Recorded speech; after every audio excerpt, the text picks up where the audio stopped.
약간 좀 우리가 못 알아보는 글씨들 있잖아요. 그런 사람들이 자꾸 팔로워가 들어와서 안녕 나의 달링 나는 당신을 사랑합니다 뭐 이런 거 오잖아요. 그런 스팸인 줄 알고 냅뒀거든요. 근데 안녕하세요, 개그맨 겸 다문화 이해교육 전문 강사 일명 개강사 랑카랑카 바랑카 정철규입니다. 반갑습니다.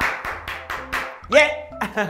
블랑카 겸 정철규 제 캐릭터가요 매년 근황을 얘기해 주거든요. 활동을 띄엄띄엄 하면서도 항상 근황을 말씀을 드리는데 요즘에는 채널A 거 제가 아침 프로 하나 지금 고정을 하고 있고요. 다문화 이교육 전문 강사로 대한민국 8도, 전라도, 강원도, 서울, 제주도까지 해서 뭐 다 해서 전국의 다문화 강의, 인권 강의를 다니면서 지내고 있습니다. 제가 경남 창원 출신인데요. 창원에는 공단 지역이 많거든요. 거기서 병역특례라고 있어요. 군대 대신에 공장에서 일하면은 군대가 면제되는 그런 대체복무 시스템이 있는데 거기에 이제 공장에 일을 하러 갔는데 그때 외국인 근로자분들이 한 50명 정도 있었어요. 회사에 뭐 중국인도 있었고 우즈베키스탄 사람도 있었고 다양한 국가의 사람들이 있었는데 그때 이제 제가 회사 사람들하고 같이 일을 하면서 봤던 모습들이 그때 당시만 해도 2000년도 초반인데 특히나 경남 창원에서는 외국 사람들을 그렇게 쉽게 만날 수 있는 시대가 아니었거든요. 저는 이제 회사 들어가기 전에 외국 사람들하고 일한다 그러니까 굉장히 설레었어요. 막 나 무슨 내가 성공한 샐러리맨 같고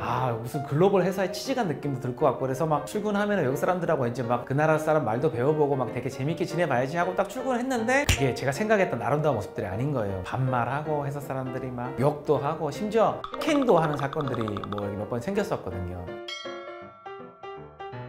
그때 회사에 직원들이 400명이 있었는데 제가 제일 어린 나이였어요. 21살. 제가 이제 회사에다가 계장님, 부장님, 과장님들한테 이제 뭐 외국인 근로자 형들한테 욕하지 말아주세요. 이름 불러주세요. 홍역 쓰지 말아주세요. 라고 얘기를 했는데 회사에서는 야 아무도 뭐라 안 하는데 제일 어린 놈의 자식이 너만 왜 자꾸 회사에 컴플레인 거냐 이런 식으로 오히려 바른 이야기라고 저를 표현을 제 스스로 해도 되는지 모르겠는데 아무튼 그런 이야기들이 거꾸로 그냥 어린애가 되게 어른들한테 버릇없는 애처럼 이렇게 자꾸 회사에서 얘기를 하더라고요. 그래서 이걸 맘먹히는구나 이 이야기가. 제가 어렸을 때 꿈이 개그맨이었거든요. 그래서 개그맨이 내가 나중에 되면은 요 이야기는 내가 나중에 개그맨으로서 연예인이 되고 나면 왜 방송에서는 목소리에 힘이 그나마 생기잖아요. 이 이야기를 내가 한번 해야 되겠다. 개그맨이 돼서 블랑카란 캐릭터를 만들어서 사회의 어두운 면에서 우리와 다른 사람들에 대한 차별에 대한 이야기, 편견에 대한 이야기를 하기 시작했죠. 첫 이제 방송이 나가고 나서 다음 날부터 네이버 개그맨 검색 순위 1위를 한 6개월 정도 했었어요. 근데 저는 그때 되게 좀 신기하더라고요. 제가 그 컴퓨터를 잘 할 줄 모르거든요. 그래서 우리 집에서 이렇게 뭘 검색을 하니까 정철규가 1위고 4위가 신동엽 선배님이고 8위가 유재석 선배님이라서 저부터 무슨 생각을 했냐면은 자기 집에서 검색하는 이름이 제일 위에 올라가나 보다 이 생각을 했는데 그 정도로 뭘 몰랐어요.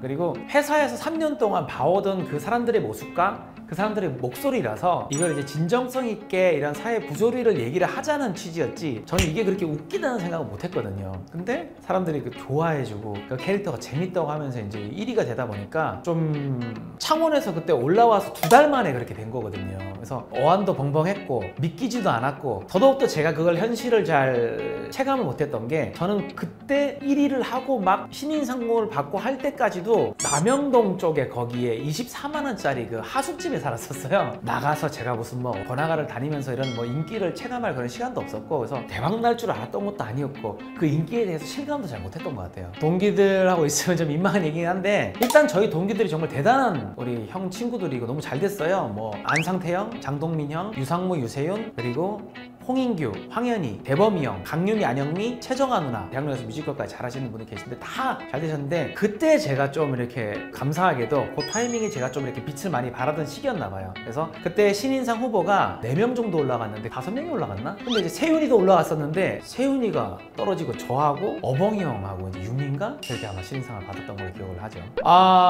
연락을 받은 건 아니고요. 이제 제 마지막 엔딩 무대 때 어떻게 방송국하고 연락이 돼서 주한 스리랑카 대사관님께서도 제 얘기를 들었대요. 한국의 코미디언이 외국인 근로자 처우 문제에 대한 얘기를 한다고 들어서 근데 이게 그 부분으로 어떤 차별 문제가 어느 정도 좀 많이 개선이 되고 있다는 소식을 접해 듣고 저를 한번 어떤 친구인지 관심이 좀 있었다 그러더라고요. 그러다가 이제 연이 닿아서 제 방송 코미디 마지막 엔딩 무대 때 스리랑카 외국인 근로자분들 50명하고 같이 제 무대에 방문을 해주셔가지고 감사패하고 꽃다발을 전달해 주시면서 같이 이제 무대 위에서 사장님 나빠요를 외쳤었죠. 예. 한국말을 잘 못하셔서 영어로 얘기를 해주셨는데 자기가 이 이 프로그램을 회사 끝나고 이렇게 보면서 관심을 가지게 됐는데 자기도 내용을 다는 못 알아듣지만 우리들에 대한 얘기를 해준다고 들었다. 당신 같은 한국 사람들이 있어서 너무 감사하다고 이런 얘기를 해주실 때 대기실에서 이거 막 그날따라 또 제 마지막 무대였는데 그런 말씀까지 해주시니까 눈물이 날라 그러더라고요. 근데 그 분들의 실제 목소리를 제가 들은 거잖아요. 전에 들은 것도 아니고 저한테 앉아서 제 눈을 보면서 얘기를 해주셨으니까 감사했죠. 이 채널에도 출연했던 딜도라 하시모바라는 그 동생하고 한 10몇 년째 되게 친하게 지내고 있는 동생이에요. 그래서 이제 뭐 신랑분하고 저하고도 형님 동생 하면서 이렇게 같이 밥도 먹고 하는데 그렇게 교류를 하다가 그분이 원래 그 우즈벡에서 배우를 했었잖아요. 아는 감독님이 연락이 와서 지금 한국 사람이 출연해야 되는 올 로케이션 찍을 대본이 나왔는데 한국 배우를 좀 섭외를 해달라라고 이제 그 딜도라한테 부탁이 와서 딜도라가 배우는 잘 모르는데 코미디언 오빠가 있는데 연기가 괜찮을 것이다 한번 사진을 보여드리겠다라고 해서 보여줬는데 감독님이 이제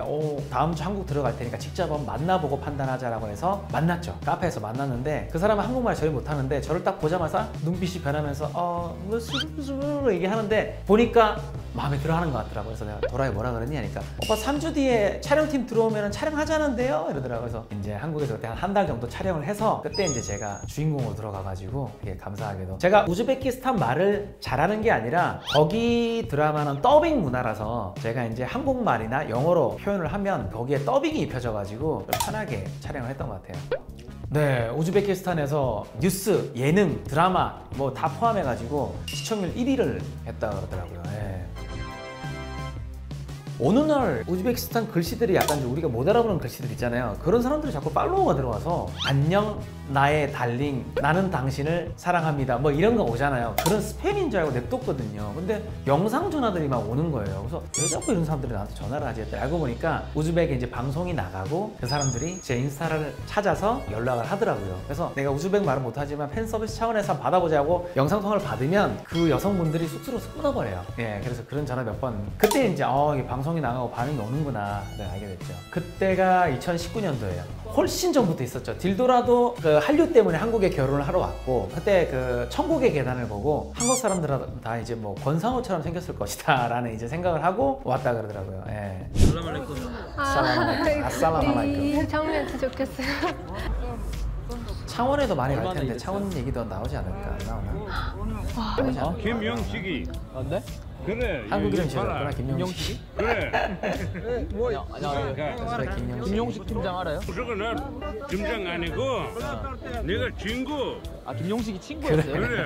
팀장은 누군데요? 저분들이 왜 반말을 저렇게 쓰냐면요.